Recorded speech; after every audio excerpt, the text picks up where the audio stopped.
রাসূলুল্লাহ সাল্লাল্লাহু আলাইহি ওয়াসাল্লামের নসিহত। রাসূলুল্লাহ সাল্লাল্লাহু আলাইহি ওয়াসাল্লাম বলেছেন, আল্লাহ তাআলা বলেন, আমার বান্দা নিঃসন্দেহে যতক্ষণ তুমি আমার ইবাদত করতে থাকবে এবং আমার নিকট ক্ষমার আশা পোষণ করবে, আমি তোমাকে মাফ করতে থাকব। হে আমার বান্দা, যদি তুমি পৃথিবী পরিমাণ গুনাহ সহকারে এই অবস্থায় আমার সহিত সাক্ষাৎ করো যে আমার সঙ্গে কাউকে অংশীদার স্থাপন করনি, তাহলে আমিও তোমার সঙ্গে পৃথিবী পরিমাণ ক্ষমা সহকারে সাক্ষাৎ করব।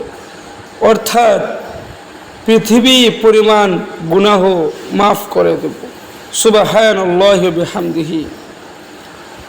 মুসনাদে আহমদ শরীফের বর্ণনা, আবু যর রাদিয়াল্লাহু তাআলা আনহু বর্ণনা করেছেন উক্ত হাদিসটি। হাদিস নাম্বার 20,861।